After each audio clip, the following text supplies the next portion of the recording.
Welcome back to my channel. तो जैसा कि मैंने लास्ट वीडियो में बताया था कि मैं आप लोगों को कुछ बताना चाहती हूँ। I am very glad to say कि जो मेरी कोचिंग थी Eduright is now on online platform and yes any student, कोई भी स्टूडेंट चाहे वो कहीं से भी हो, वो मेरी कोचिंग से अब जुड़ सकता है। बिकॉज ऑफ कोविड-19 कंडीशन बहुत खराब थी एंड इट वॉज इम्पॉसिबल के कोई ऑफलाइन या रियल क्लासरूम में कोचिंग करवाया जाए और ये सेफ बिल्कुल भी नहीं था। सो इसी वजह से कोचिंग अब ऑनलाइन हो गई है और कहीं के भी बच्चे यहाँ पे अब पढ़ सकते हैं। अब सबको पता है कि कोर्सेज जो हैं आपके वो काफी लंबे हैं और क्लास 11th में जो जा रहे हैं, जो एचएस फर्स्ट ईयर में, उन लोगों के लिए ये इतना बड़ा इश्यू नहीं है बिकॉज अभी तक बहुत लोगों का तो एडमिशन भी नहीं हुआ है। लेकिन जो क्लास 12th में जा रहे हैं उन लोगों के लिए ये प्रॉब्लम है बिकॉज सेशन स्टार्ट हुए काफी टाइम हो गया है और बहुत लोग को ट्यूशन क्लासेस ये सब नहीं मिल पा रही है। बहुत कॉलेजेस भी ये प्रोवाइड नहीं कर पा रहे ठीक से। एंड 12th का कोर्स काफी लंबा है और ये कंप्लीट करना बहुत जरूरी है। सो एड्यूराइट आपको एक स्पेशल कोर्स प्रोवाइड करेगा जो कि सिर्फ 6 मंथ के कोर्स होगा और उसमें आपके पूरे सिलेबस को कंप्लीट कराया जाएगा। ये कोर्स 3 अगस्त से स्टार्ट हो रहा है, तो आप यहाँ पर अगर करना चाहते हो तो रजिस्टर कर सकते हो मेरी वेबसाइट पर जाकर, और या तो डिस्क्रिप्शन बॉक्स में नंबर दिया हुआ है, आप वहां पर भी जाकर कर सकते हो रजिस्टर। वेबसाइट रजिस्ट्रेशन बिल्कुल फ्री है और आप अगर पेड कोर्सेज नहीं ले सकते तो वहां पे बहुत सारे मटेरियल है जो कि फ्री में प्रोवाइड करे जाएंगे। बस उसके लिए थोड़ा वक्त ज्यादा लगेगा लेकिन फ्री में प्रोवाइड किए जाएंगे, तो आप वहां पर जाकर खुद को रजिस्टर कर सकते हो। So question number 5.1 is at what rate percent will rupees 6,345 amounts to rupees 7,288 in 7 years, interest being compounded annually। ठीक है, तो आपको निकालना है rate of interest and principal amount है 6,345 और जो अमाउंट बाद में आता है आफ्टर इंटरेस्ट वो है 7,288 इन 7 years, मतलब टाइम है 7 years। ठीक है, तो जो आपको निकालना है उसे तो आप लेट ले लोगे। तो let the rate of interest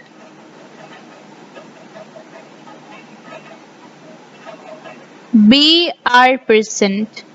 okay, अब आपका नेक्स्ट स्टेप होगा गिवन लिखना, मतलब जो क्वेश्चन में दिया हुआ है उसको लिखना। तो P यानी कि प्रिंसिपल है रुपीज 6,345, अमाउंट है आपका रुपीज 7,288 एंड टाइम है 7 years। ऑलराइट, अब आप किसके फॉर्मूले को डालोगे यहाँ पे? अमाउंट के फॉर्मूले को डालना है। ठीक है, तो we know amount is equal to P1 plus R by 100 to the power n। ठीक है, ये फॉर्मूला क्यों यूज हुआ? Because compounded annually. तो आप यहाँ पे रीजन लिख दोगे कि कंपाउंडेड एनुअली। अब आप है ना वैल्यू पुट करोगे। ठीक है, तो आप a की जगह a की वैल्यू पुट कर दो जो कि है 7288 is equal to P 6345 1 plus R आपको पता नहीं, so R by 100 to the power of 7। ठीक है, अब आप यहाँ पे क्या कर सकते हो? log ले सकते हो दोनों साइड पे। ठीक है, taking log on both side। ठीक है, तो आप दोनों तरफ क्या लगा लोगे? log। तो log 7288 is equal to log 6345 plus 7 log 1 plus R by 100। ठीक है, उसके बाद अगर आप log 7288 की वैल्यू निकालोगे तो 3.8626 आएगा। अगर आपको log की वैल्यू निकालना नहीं आता है तो आप मेरे वीडियोस देख लो, मैंने पहले बनाया हुआ है इसे।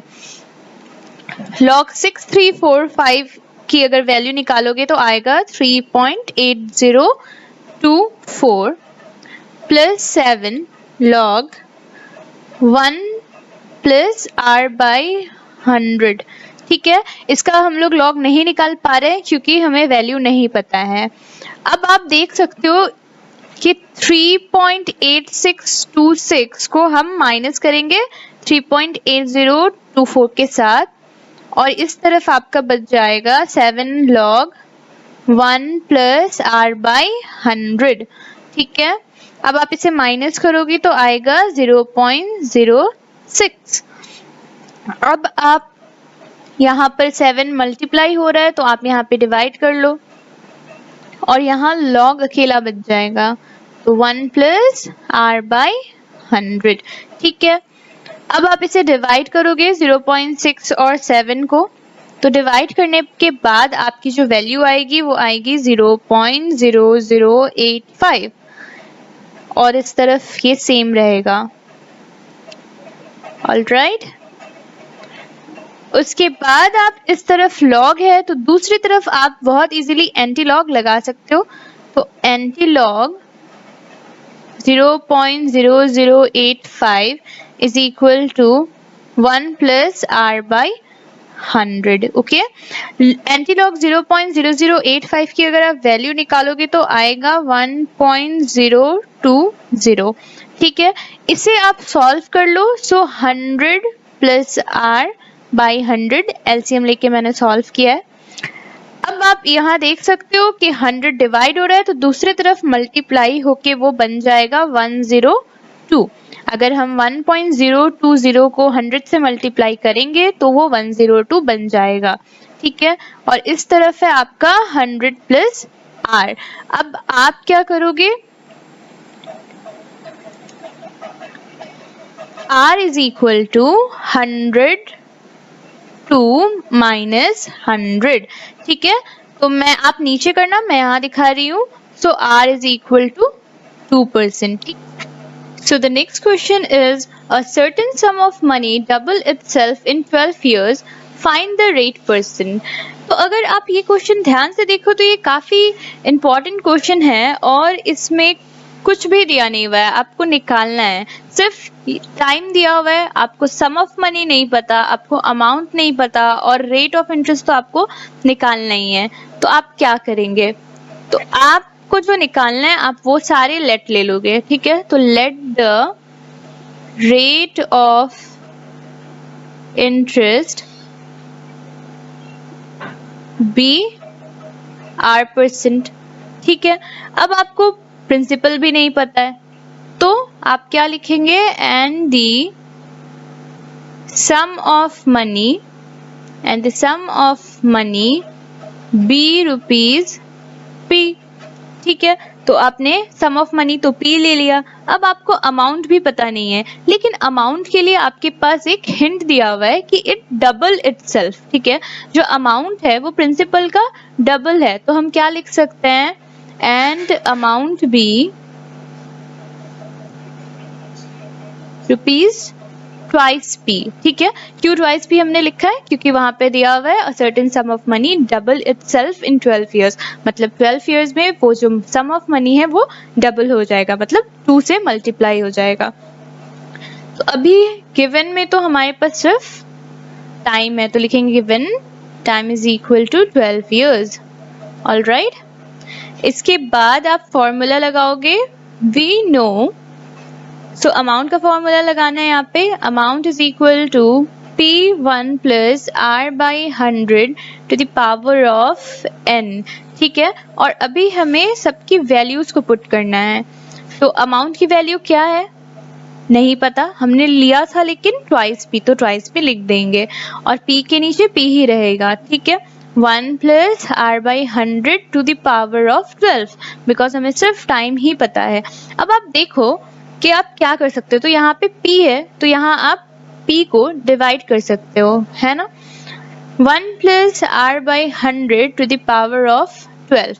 अब ये p और p कैंसिल हो सकता है और बचेगा आपके पास 2 is equal to 1 plus r by 100 to the power of 12। ठीक है, लॉग लेना है दोनों तरफ, तो taking log on both side. Okay, so log 2, because इस साइड 2 था, 12 log 1 प्लस r बाई 100। ठीक है, अब आप क्या करोगे, log 2 की वैल्यू निकालोगे। तो log 2 की अगर हम वैल्यू निकालें तो आएगा 0.3010 and 12 log 1 plus r by 100। तो इसकी वैल्यू नहीं पता तो log आप नहीं निकाल सकते हो। अब आप देखो ये 12 यहाँ मल्टीप्लाई हो रहा है तो वहां पे डिवाइड होगा, तो आप डिवाइड कर दो log 1 प्लस r बाई 100। अब आप इसे डिवाइड करोगे तो कितना आ जाएगा 0.0250। ठीक है, एंड यहाँ पर log 1 प्लस r बाई 100। अब आप यहाँ log है उस तरफ आप एंटी लॉग कर सकते हो। So anti log 0.0250 is equal to log 1 plus r by 100। Okay, और अगर एंटी लॉग की वैल्यू निकालोगे तो आपकी वैल्यू आएगी 1.059 एंड यहाँ पर आप क्या लिख सकते हो 100 प्लस r बाई 100। ठीक है, अब आप देखो 100 जो है वो डिवाइड हो रहा है तो उस तरफ आराम से मल्टीप्लाई हो सकता है ये। ठीक है, तो हम क्या लिख सकते हैं इसको 105.9 is equal to 100 plus r। ठीक है, अब आप देखो r is equal to 105.9 minus 100 आप लिख सकते हो। ठीक है, और माइनस करने के बाद आपका क्या आएगा 5.9% आएगा। ठीक है, so next question is at what rate percent per annum will rupees 2000 amount to rupees 2315.25 in 1.5 years, interest being compounded half yearly? So question number 5.3 is at what rate percent per annum will rupees 2000 amount to rupees 2315.25 in 1.5 years, interest being compounded half yearly? ठीक है, तो यहाँ पर भी आपको निकालना तो है रेट ऑफ परसेंट, बट यहाँ पर आपको हाफ ईयरली कंपाउंडेड दिया हुआ है। ठीक है, तो कुछ नहीं करना, वापस से आपको लेट ही लेना है। Let the rate of interest be r%। ठीक है, गिवन क्या क्या दिया हुआ है, तो यहाँ पर तो सब दिया हुआ है अनलाइक द लास्ट क्वेश्चन, वहां पर नहीं पता था बट यहाँ पर पता है। तो P is equal to rupees 2000। ठीक है, amount is equal to rupees 2315.25, time is equal to 1.5 years जिसे हमें कन्वर्ट करना होगा, सो 3/2 years, और रेट ऑफ परसेंट तो हमें निकालना है। ठीक है, अब आप फॉर्मूला लगा लोगे तो we know amount is equal to P1 plus r/2 by 100 to the power twice n। ठीक है, क्यों ऐसा फॉर्मूला हमने लगाया, because it is compounded half yearly. Alright, आप यहाँ पर लिख लेना, रीजन मेंशन करना जरूरी होता है। अब आप वैल्यूज पुट कर लो, तो 2315.25 अमाउंट की वैल्यू थी और प्रिंसिपल की वैल्यू थी 2000। ठीक है, और इसे हम सॉल्व कर लेते हैं, तो 1 plus r/2 by 100, 2 into 3/2, so 2 and 2 cancel हो जाएगा। अब आप यहाँ पर सही से लिख लोगे, सो 2000 1 plus r/2 by 100 to the power of 3. All right, log ले लेंगे, so taking log on both side। ठीक है, तो आप सारे नंबर के साथ log लगाओगे तो log 2315.25 is equal to log 2000 plus 3 log 1 plus r2 by 100। Alright, अब आप log की वैल्यू निकालोगे तो अपने log टेबल से आप log की वैल्यू निकाल लो और निकालने पर आएगा 3.3645 और log 2000 की वैल्यू आएगी 3.3010 plus 3 log 1 plus r by 2 by 100। Obviously हम इसका log अभी नहीं निकाल पाएंगे, ठीक है। अब आप देख सकते हो हम इन दोनों को माइनस कर सकते हैं, ठीक है। तो हम माइनस कर लेंगे 3 log 1 प्लस r2 बाई 100, ठीक है। अब आप इसे माइनस करोगे तो कितना आ जाएगा 0.0635 और आप देख सकते हो कि 3 वहां मल्टीप्लाई हो रहा है तो मैं यहाँ डिवाइड कर दूंगी, ठीक है। log 1 plus r by 2 by 100, ठीक है। अगर आप इसे डिवाइड करोगे तो आंसर आएगा 0.02116, ठीक है। log 1 प्लस r2 बाई 100, ठीक है।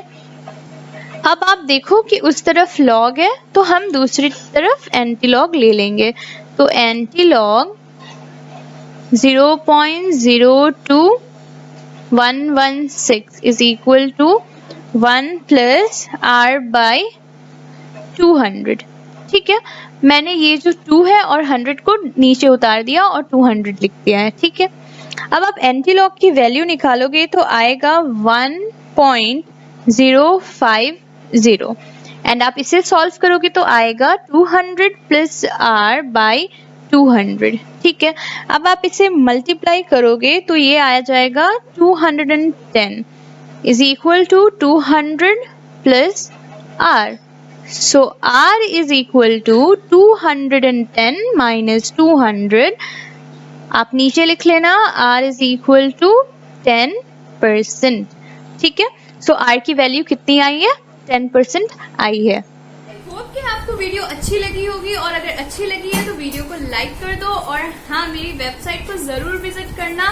वेबसाइट का जो लिंक है वो डिस्क्रिप्शन बॉक्स में दिया हुआ है, तो वहां जाओ और उस लिंक को क्लिक करो और खुद को उस वेबसाइट पे रजिस्टर कर लो। सो नेक्स्ट हम करेंगे अगली वीडियो में। Till then keep studying, keep practising.